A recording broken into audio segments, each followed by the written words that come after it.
Hi friends, this is Navita. இந்த வீடியோவில் MSc Maths partial differential equation அப்படிங்கிற சப்ஜெக்டில் இருக்கக்கூடிய canonical form அப்படிங்கிற டாப்பிக்கில் ellipse canonical form of ellipseல ஒரு ப்ராப்ளம் தான் பார்க்க போகிறோம். இதில் கொஸ்டின் என்ன கொடுத்துருக்காங்க அப்படின்னா uxx + 2uxy + 4uyy + 2ux + 3uy = 0 அப்படின்னு கொடுத்துருக்காங்க. ஏற்கனவே நம்ம ஒரு ப்ராப்ளம் பார்த்துருக்கோம். அதில் வந்து கான்செப்ட் பார்த்தோம், அதுக்கு பிறகு அதை எப்படி போடுறது அப்படிங்கிற அந்த விஷயம்லாம் பார்த்தோம். ஸோ இப்போ டேரெக்டாக நம்ம ப்ராப்ளம்குள்ளே போயிடலாம். பேசிக்காக வந்து கேனோனிக்கல் ஃபார்ம் அப்படிங்கிறது என்னென்னா ஒரு மேத்தமெட்டிக்கல் இதை வந்து லைக் ஒரு ஆப்ஜெக்டை வந்து நம்ம ஒரு ஸ்டாண்டர்ட் வே ஆஃப் ரெப்ரசன்ட் பண்ணுறது தான், சரியா? ஸோ அது வந்து ஜஸ்ட் ஒரு ரெப்ரசன்டேஷன் தான். நம்ம முதல் ஸ்டெப் என்ன அப்படின்னா இதில் இருக்கிற ஏபியோட வேல்யூ எல்லாமே கண்டுபிடிக்கிறது தான் வந்து ஸ்டெப் 1. ஓகே, ஸோ இந்த இடத்துல முதல்ல கண்டுபிடிச்சிங்கன்னா என்ன ஆகும் அப்படின்னா யூஎக்ஸ்எக்ஸ்க்கு முன்னாடி இருக்கிறது ஏன்னு வரும். ஸோ யூஎக்ஸ்எக்ஸ்க்கு முன்னாடி இருக்கிறது 1, ஸோ அப்போ ஏ = 1ன்னு வரும். யூஎக்ஸ்ஒய்க்கு முன்னாடி இருக்கிறது வந்து பின்னு வரும். ஸோ யூஎக்ஸ்ஒய்க்கு முன்னாடி இருக்கிறது 2, ஸோ அதனால் பியோட வேல்யூ 2. யூஒய்ஒய்க்கு முன்னாடி இருக்கிறது வந்து சி, ஸோ யூஒய்ஒய்க்கு முன்னாடி இருக்கிறது 4, ஸோ சி = 4ன்னு வரும். யூஎக்ஸ்க்கு முன்னாடி இருக்கிறது 2, ஸோ அதனால் டி = 2. யூஒய்க்கு முன்னாடி இருக்கிறது 3, அதனால் இ = 3ன்னு வரும். யூக்கு முன்னாடி இருக்கிறத எஃப்னு சொல்லுவோம், பட் இங்கே யூஏ இல்லை, அதனால் எஃபோட வேல்யூ 0. இங்கே ஈக்குவேஷனுக்கு பிறகு அந்த கான்ஸ்டன்ஸில் என்னெல்லாம் இருக்கோ அதெல்லாமே ஜின்னு சொல்லுவோம். எதுவுமே இல்லை, அதனால் அதெல்லாமே விட்டுட்டாங்க. ஓகேவா? ஸோ அடுத்தது செகண்ட் ஸ்டெப் என்ன, ஸ்டெப் 2 என்ன அப்படின்னு பார்த்தீங்கன்னா உங்களுக்கு வந்து இந்த மாதிரி b² - 4ac சப்ஸ்டியூட் பண்ணி <0 வந்துச்சுன்னா அது நம்ம எலிப்ஸ்ன்னு சொல்கிறது தான் வந்து என்னோட செகண்ட் ஸ்டெப்.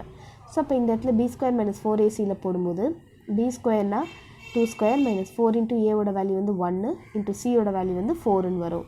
ஸோ அப்போ 2² 4 -4 4 16ன்னு வரும். So 4 - 16 value -12. -12 0 தானே, அதனால் இது வந்து எலிப்ஸ்ன்னு சொல்கிறோம். அடுத்தது என்ன ஸ்டெப் அப்படின்னு பார்த்தீங்கன்னா ஸ்டெப் 3 வந்து கேரக்டரிஸ்டிக்ஸ் ஈக்குவேஷனை கன்சிடர் பண்ணுறது. ஸோ இது வந்து ஃபார்முலா லைக் எப்படி சொல்கிறது, இந்த எலிப்ஸ்ன்னு சொல்லிட்டோம் அப்படின்னாலே அடுத்தது நம்ம இந்த ஸ்டெப்பு தான் வரும். So dy/dx = b ± (b² - 4ac) 2a போடணும். இப்போ bங்கிறது actually 2, so 2 ± (b² - 4ac) 2² - 4 × 1 × c value வந்து 4 / 2 × 1ன்னு வரும். இப்போது இந்த இடத்துல வந்து ஈக்குவல் டு 2 ± (b²) அப்படி இது வந்து 4 ஹியர் -16/2ன்னு வரும். ஸோ இந்த இடத்துல 4 - 16 -12ன்னு வந்திருக்கும். ஓகே, அடுத்தது வந்து லைக் அதை நம்ம வெளியே எடுக்கும்போது நம்ம என்ன பண்ணலாம், இங்கே உள்ளே வந்து மைனஸ் இருக்குது, அதை வந்து நம்ம இப்போ ஃபார் எக்ஸாம்பிள் இந்த 12 வந்து நீங்கள் ரூட் எடுங்களேன். 2ன்னு எடுத்திங்கன்னா 6ன்னு வரும், 2 எடுத்தால் 3ன்னு வரும், 3ன்னு பண்ணும்போது 1ன்னு வரும். ஸோ ஆக்சுவலி இது நம்ம எப்படி எழுதலாம், 2 ± ரூட்டுக்குள்ளே ஐ இருக்குது, அதனால் ஐன்னு எழுதிக்கலாம். இந்த 12 வந்து 2 2 இருக்குது, ஸோ அதனால் 2√3ன்னு வரும் /2ன்னு வரும். ஸோ 2 எல்லாம் கேன்சல் பண்ணிட்டோம் அப்படின்னா லைக் 2 எல்லாம் நான் வெளில எடுத்துறேன். 1 ± i√3/2ன்னு வரும். கேன்சல் பண்ணிங்க அப்படின்னா 1 ± i√3ங்கிறது வந்திருக்கும். ஸோ ஃபஸ்ட்டு நான் dy/dx வேல்யூ 1 + i√3ன்னு எடுத்துக்கிறேன். இன்னொரு dy/dx வேல்யூ வந்து 1 - i√3. இதுலேயே 2 ரூட் இருக்குல்ல, ஸோ அதனால் வந்து 1 + i√3ன்னு ஒன்று, இன்னொன்று வந்து 1 - i√3 அப்படிங்கிறது ஒன்று எடுத்துக்கிறேன். ஓகேவா? இப்போது அடுத்தது நெக்ஸ்ட்டு ஸ்டெப் என்ன அப்படின்னு பார்த்தீங்கன்னா உங்களுக்கு வந்து லைக் நம்ம வந்து இந்த ஒய்யோட வேல்யூவை கன்சிடர் பண்ணுவோம். ஓகேவா? ஸோ அதுதான் வந்து இப்போ நம்ம பார்த்துருக்கிறது வந்து ஸ்டெப் 3 தான் பார்த்துருக்கோம். ஸோ ஸ்டெப் 3ல் dy/dx வேல்யூ கண்டுபிடிச்சாச்சு. இப்போ ஸ்டெப் 4 என்ன அப்படின்னா ஒய்யோட வேல்யூ கண்டுபிடிக்கிறது. ஸோ முதல்ல வேரியபிள் செப்பரபிள் மெத்தடுக்காக இந்த dxஐ நான் அந்த சைடு கொண்டு போகிறேன், இங்கே வந்து dxஐ அந்த சைடு கொண்டு வந்துக்கிறேன். பிறகு என்ன பண்ணணுன்னா நான் வந்து இன்டகிரேட் பண்ணணும். ஸோ இன்டகிரேட் பண்ணிங்க லைக் இதை இன்டகிரேட் பண்ணிங்க அப்படின்னா உங்களுக்கு வந்து dyஐ இன்டகிரேட் பண்ணும்போது yன்னு வந்துடும். ஸோ இதை இன்டகிரேட் பண்ணும்போது உங்களுக்கு கான்ஸ்டன்ட் அப்படியே இருக்கும். dx இன்டகிரேட் பண்ணிங்கன்னா xன்னு வரும் +c1. அதுக்கப்புறம் இதை இன்டகிரேட் பண்ணும்போது yன்னு வந்துடும். இதை இன்டகிரேட் பண்ணிங்கன்னா உங்களுக்கு வந்து 1 - i√3xன்னு வரும் +c2ங்கிறது வந்திருக்கும். சரியா? ஸோ அடுத்தது வந்து நம்ம என்ன பண்ணோம் அப்படின்னா இந்த c1 வேல்யூ மட்டும் எடுத்துக்கிற மாதிரி. அப்போ உங்களுக்கு என்ன ஆகும், இந்த டேர்ம் இந்த சைடு வந்துருச்சுன்னா y - x × 1 + √3iன்னு வரும். இதில் இந்த சைடு வந்துருச்சுன்னா லைக் உங்களுக்கு இந்த டேர்ம் வரும் லைக் y - x × 1 - √3i = c2ன்றது வரும். நமக்கு எந்த இடத்துல ஐ இருக்கு அதாவது மைனஸ் இருக்கோ அதை வந்து நம்ம என்னென்னு எடுத்துப்போம்னா ஜைன்னு எடுத்துப்போம். ஓகேவா? ஸோ நம்ம முதல்ல ஒய்யோட வேல்யூ கண்டுபிடிச்சி அந்த c1 எடுத்துகிட்டு வந்தாச்சு. எடுத்துகிட்டு வந்தோடனே இந்த ஜை அப்படின்னு கன்சிடர் பண்ணிப்போம். அதாவது C2 இருக்குல்ல, அது வந்து நம்ம ஜைன்னு கன்சிடர் பண்ணிப்போம். இங்கே இருக்கிற C1 வந்து நம்ம ஈட்டான்னு கன்சிடர் பண்ணிப்போம். எதை பேஸ் பண்ணி அப்படின்னா இங்கே உள்ளே இருக்கிற மைனஸ் ப்ளஸ்ஸை பேஸ் பண்ணி. மைனஸ் இருந்ததுன்னா நம்ம மோஸ்ட்லி அப்படி தான் எடுக்கிறோமே, ஜைன்னு எடுக்கிறோம். இதில் வந்து ஈட்டான்னு எடுக்கிறோம். ஓகே, இது வரைக்கும் எத்தனை ஸ்டெப் முடிஞ்சிருக்கு? 4 ஸ்டெப்ஸ் முடிஞ்சிருக்கு ஜை ஈட்டான்னு கன்சிடர் பண்ணுற வரைக்கும். ஸ்டெப் 5 என்ன அப்படின்னு பார்த்திங்கன்னா, இந்த ஜை ஈட்டா அப்படின்றது இருக்குல்ல, அதை வந்து நம்ம வந்து ஆல்ஃபா பீட்டாக்கு ட்ரான்ஸ்ஃபார்ம் பண்ணுறது தான் வந்து நம்மளோட 5th ஸ்டெப். ஓகே, ஸோ அப்போ இந்த இடத்துல ஆல்ஃபாவோட வேல்யூ என்னென்னு பார்த்திங்கன்னா ஜை ப்ளஸ் ஈட்டா பை 2ன்னு வரும். ஸோ ஜையோட வேல்யூ இங்கே என்னது? இதுதான் ஜையோட வேல்யூ. ஸோ அப்போ நான் என்ன பண்ணிக்கிறேன், this is step 5.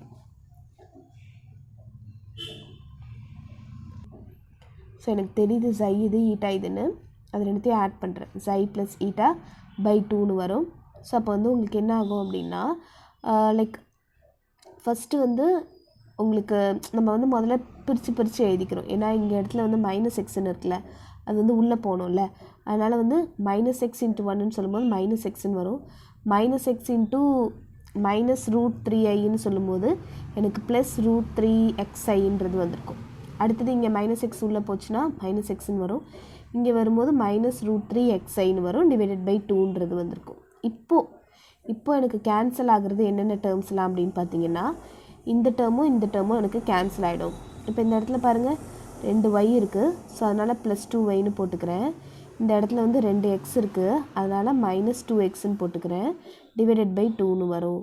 So 2வை common out பண்ணிங்க அப்படின்னா y மைனஸ் எக்ஸ்ன்னு வரும். பிகாஸ் இந்த இடத்துலேருந்து 2வை காமன் அவுட் பண்ணால் 2 × y மைனஸ் எக்ஸ் அப்படின்னு வரும், பை 2ன்னு வந்திருக்கும். ஸோ இப்போ 2 கேன்சல் ஆகும்போது ஆல்ஃபாவோட வேல்யூ என்னென்னு வரும்? y மைனஸ் எக்ஸ்ன்னு வந்திருக்கும்.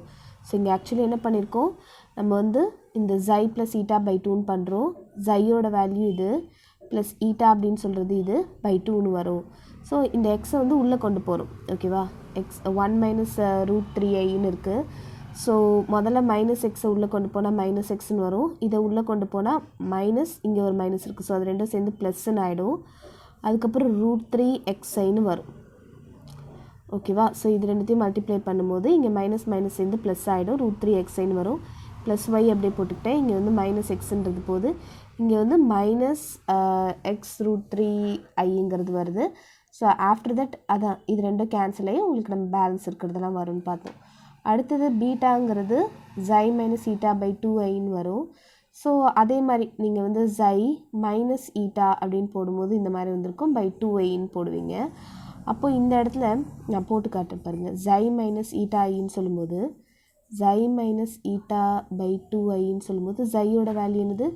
y minus x into 1 minus √3i minus of ஈட்டான்னு சொல்லும்போது y மைனஸ் எக்ஸு 1 ப்ளஸ் √3iன்னு வரும், டிவைடட் பை 2iன்னு வந்திருக்கும். ஸோ இந்த இடத்துல y minus x plus x √3i, பிறகு இங்கே வந்து பேசிக்காக minus y minus x √3i divided by 2iன்னு வரும். ஸோ அதுக்கு பிறகு நம்ம வந்து yயை உள்ளே அந்த மைனஸை உள்ளே கொண்டு போகலாம். Okay, so x √3i minus y plus x √3i divided by 2iன்னு வரும். ஸோ எக்ஸ் கேன்சல் ஆகிடும், y மைனஸ் y கேன்சல் ஆகிடும். அப்போ உங்களுக்கு என்ன மட்டும் வரும்? 2√3xi பை 2iன்னு வரும். ஸோ 2 கேன்சல் ஆகிடும், i கேன்சல் ஆகிடும். உங்களோட லைக் பீட்டாவோட வேல்யூ என்ன வரும் அப்படின்னு பார்த்தீங்கன்னா √3xன்றது மட்டும் வருமா? அதுதான் இங்கே போட்டிருக்காங்க. பீட்டாவோட வேல்யூ வந்து √3x அப்படின்னு போட்டிருக்காங்க. ஸோ இது வரைக்கும் நம்ம இந்த ஆல்ஃபா பீட்டா கண்டுபிடிக்கிறோம் இல்லையா, அதுதான் வந்து நம்மளோட 5th ஸ்டெப். ஓகே, அடுத்தது என்னென்னா 6th ஸ்டெப் என்ன அப்படின்னு பார்த்தீங்கன்னா இந்த மாதிரி டேர்ம்ஸை கண்டுபிடிக்கிறது. ஸ்டெப் 6, அதாவது இப்போ நம்ம ஆல்ஃபாவோட வேல்யூ என்னென்னு கண்டுபிடிச்சி வச்சுருக்கோம், y மைனஸ் எக்ஸ்ன்னு கண்டுபிடிச்சி வச்சுருக்கோமா? சரி, ஃபஸ்ட்டு ஆல்ஃபா எக்ஸ் கன்சிடர் பண்ணுங்கள். ஆல்ஃபா எக்ஸ்னால் ஆல்ஃபாவை வித் ரெஸ்பெக்ட் டு எக்ஸால் டிஃப்ரென்ஷியேட் பண்ணிங்க அப்படின்னா உங்களுக்கு என்ன ஆகும்? லைக் இந்த ஃபஸ்ட்டு டேர்மில் வந்து உங்களுக்கு எக்ஸ் இல்லை, அதனால் அதை அப்படியே விட்டுருவீங்க. இதை மட்டும் டிஃப்ரென்ஷியேட் பண்ணிங்கன்னா ஆல்ஃபா எக்ஸ்ன்னு சொல்லும்போது -1ன்னு வரும். அடுத்தது ஆல்ஃபா ஒய்ன்னு சொன்னிங்கன்னா இதை டிஃப்ரென்ஷியேட் பண்ணும்போது இதில் வந்து ஒய்யே இல்லை, அதனால் இது வந்து 0ன்னு ஆகிடும். ஸோ ஆல்ஃபா ஐயோட வேல்யூ வந்து 1ன்னு மட்டும் வரும். அதுக்கப்புறம் ஆல்ஃபா எக்ஸ்எக்ஸ்னால் திருப்பி இதை இன்னொரு தடவை டிஃப்ரென்ஷியேட் பண்ண அப்போ 0ன்னு ஆகிடும். ஆல்ஃபா ஒய்ஒய்ன்னு சொல்லும்போது இதை இன்னொரு தடவை டிஃப்ரென்ஷியேட் பண்ணிங்கன்னா 0ன்னு ஆகிடும். ஆல்ஃபா எக்ஸ்ஒய்ன்னு சொல்கிறது என்ன அப்படின்னா ஃபஸ்ட்டு ஒய்யால் டிஃப்ரென்ஷியேட் பண்ணிவிட்டு அதை வந்து திருப்பி எக்ஸால் டிஃப்ரென்ஷியேட் பண்ணும். ஸோ இந்த டேர்மை எக்ஸால் டிஃப்ரென்ஷியேட் பண்ணிங்கன்னா 0ன்னு ஆகிடும். சரியா? ஸோ அந்த மாதிரி எனக்கு 0ன்னு ஆகிடுச்சு. அடுத்தது இதே மாதிரி beta X, beta Y, beta X X, beta X Y, beta Y Y இதெல்லாமே கன்சிடர் பண்ணணும். ஸோ ஃபஸ்ட்டு பீட்டா எக்ஸ் இதை வந்து வித் ரெஸ்பெக்ட் டு எக்ஸால் டிஃப்ரென்ஷியேட் பண்ணிங்கன்னா √3ங்கிறது மட்டும் வரும். இதை வித் ரெஸ்பெக்ட் டு ஒய்யால் டிஃப்ரென்ஷியேட் பண்ணிங்கன்னா ஒய்யே இல்லை, அதனால் அதனோட வேல்யூ வந்து என்ன ஆகிடும்? 0ன்னு ஆகிடும். பீட்டா எக்ஸ்எக்ஸ்ன்னு சொல்லும்போது திருப்பி இதை டிஃப்ரென்ஷியேட் பண்ணிங்கன்னா 0. பீட்டா எக்ஸ்ஒய்ன்னு சொல்லும்போது இதை டிஃப்ரென்ஷியேட் பண்ணிங்கன்னா 0ன்னு ஆகிடும் வித் ரெஸ்பெக்ட் டு எக்ஸுக்கு. இதே வித் ரெஸ்பெக்ட் டு ஒய்க்கு டிஃப்ரென்ஷியேட் பண்ணிங்கன்னா உங்களுக்கு 0ன்னு ஆகிடும். சரியா? ஸோ நம்ம இந்த மாதிரி கண்டுபிடிச்சி வச்சுருக்கோம்ல, இதுதான் வந்து ஸ்டெப் 6 அப்படின்னு சொல்கிறது. அடுத்தது நம்ம பார்க்க போகிறது என்ன அப்படின்னா ஸ்டெப் 7. ஸ்டெப் 7ல் என்ன அப்படின்னா நீங்கள் வந்து A bar, B bar, C bar, D bar, E bar, F bar, G பார் இதெல்லாமே கண்டுபிடிக்கணும். அதுதான் வந்து உங்களுக்கு வந்து ஸ்டெப் 7 அப்படிங்கிறது. ஏன் கண்டுபிடிக்கணும் அப்படின்னா கெனானிக்கல் ஈக்குவேஷன் கண்டுபிடிக்கும் போது நம்ம இந்த மாதிரி இதில் போய் சப்ஸ்டிடியூட் பண்ணுவோம் பேசிக்காக. ஓகேவா? அதில் வந்து நமக்கு வந்து A பார், B பார்லாம் தேவைப்படுது. அதனால தான் நம்ம அதெல்லாமே கண்டுபிடிக்கிறோம். பேசிக்காக டெரிவேஷனில் இந்த A பாரோட ஃபார்முலா அதெல்லாமே இருக்கும். நீங்கள் பேசிக்காக அந்த A பாரோட வேல்யூ வந்து ரிமெம்பர் பண்ணணும். ஓகே, இதெல்லாமே ஞாபகத்தில் வச்சுக்கணும். எல்லா சம்ஸ்லையுமே வரும் இந்த மாதிரி. ஸோ அதனால் A பாரோட வேல்யூ வந்து A alpha square plus B alpha x alpha y plus C alpha y square. நம்ம ஏன் வந்து ஸ்டெப் 6 பண்ணோம் அப்படின்னு கேட்டிங்கன்னா இந்த மாதிரி இதில் ஸ்டெப்ஸ்ட்டை வந்து சப்ஸ்டிடியூட் பண்ணுறதுக்காக தான் நம்ம பண்ணியிருக்கோமே.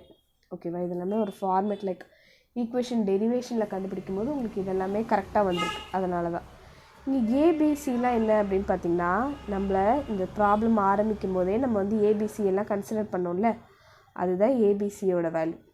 ஓகே, இந்த ஈக்குவேஷனை சப்ஸ்டிடியூட் பண்ண ஈஸியாக இருக்கணுங்கிறதுக்காக நான் இந்த மாதிரி சைடில் எழுதி வச்சுக்கிறேன்.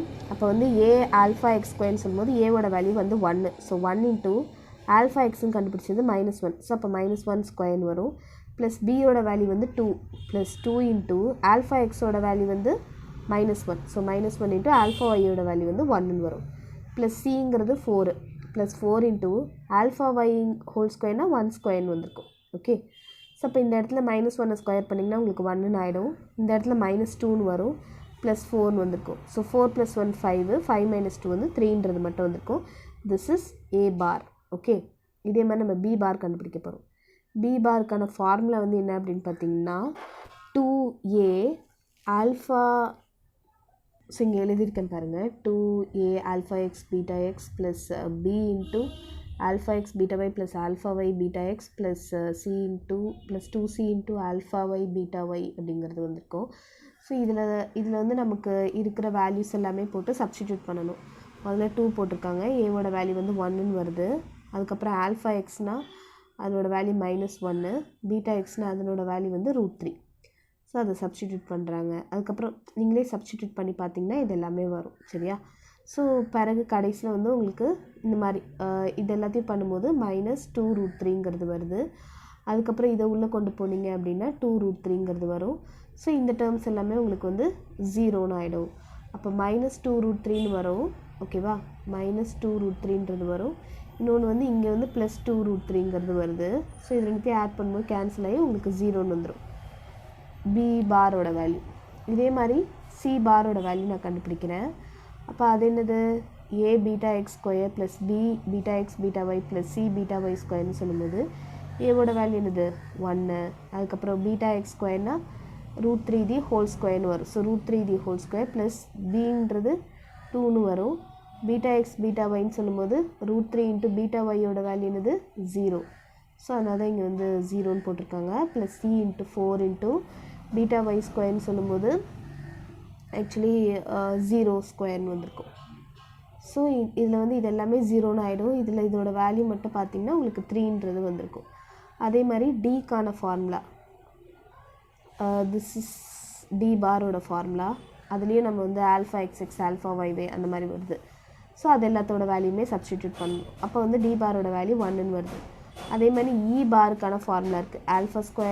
Alpha into beta x x plus B into beta x y plus C into beta y y plus D into beta x plus E into beta y. இதெல்லாமே நீங்கள் ஞாபகம் வச்சு தான் ஆகணும்.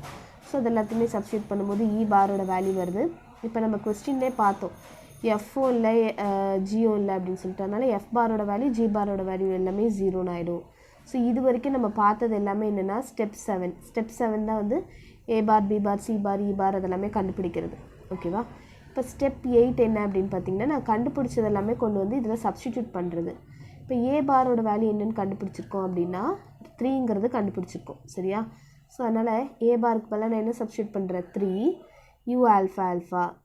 ஓகே, அடுத்தது பி பாரோட வேல்யூ என்னது 0. இதே மாதிரி சி பாரோட வேல்யூ 3.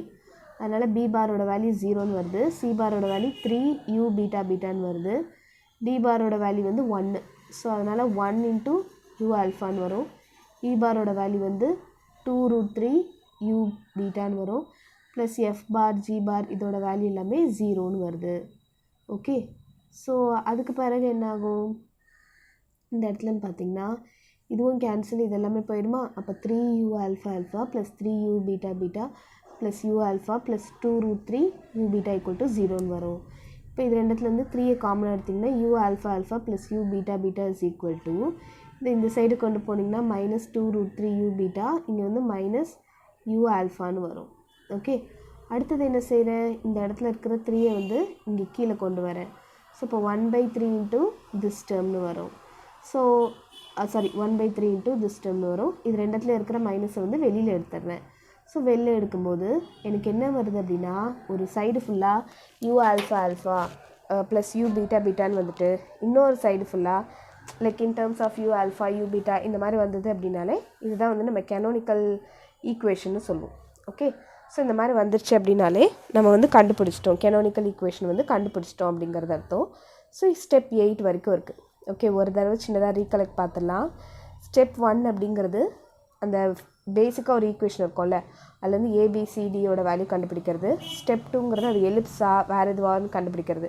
<0 வந்தால் எலிப்ஸ், =0 வந்தால் பேரபோலா. ஓகே, அதுக்கப்புறம் ஸ்டெப் 3 வந்து கேரக்டரிஸ்டிக் ஈக்குவேஷன். ஸோ நம்ம எலிப்ஸ்ன்னு கண்டுபிடிச்சோன்னே அடுத்தது பண்ணக்கூடிய ஒரு ஸ்டெப்னா இதுதான், dy/dxன்னு வச்சு நம்ம பண்ணுறது. ஸோ அடுத்து ஸ்டெப் 4 வந்து இன்டகிரேட் பண்ணி y = அதுக்கப்புறமேட்டு கான்ஸ்டன்ட் ஈக்குவல்ட்டுன்னு கொண்டு வந்து அந்த கான்ஸ்டன்ட்டை வந்து நம்ம வந்து லைக் xi ஈட்டான்னு கன்சிடர் பண்ணுறது. அடுத்தது ஸ்டெப் 5 அப்படிங்கிறது xi ஈட்டா வந்து ஆல்ஃபா பீட்டான்னு கன்சிடர் பண்ணுறது, ஆல்ஃபா பீட்டான்னு சேஞ்ச் பண்ணி எழுதிக்கிறது. ஸ்டெப் 6 என்ன அப்படின்னா இந்த மாதிரி alpha x alpha y alpha x x alpha y alpha y y alpha x y இதெல்லாமே கண்டுபிடிக்கிறது. அதே மாதிரி பீட்டாலேயே இதே மாதிரி கண்டுபிடிக்கிறது. ஸ்டெப் 7 தான் ஏ bar B bar C bar D பார் இதெல்லாமே கண்டுபிடிக்கிறது. ஸ்டெப் 8 வந்து இது வந்து ஒரு ஈக்குவேஷன். ஸோ இந்த ஈக்குவேஷனில் கொண்டு வந்து சப்ஸ்டிடியூட் பண்ணி இந்த மாதிரி கேனோனிக்கல் ஈக்குவேஷனில் கொண்டு வரதான் வந்து ஸ்டெப் 8. தேங்க்யூ ஃபார் வாட்சிங்.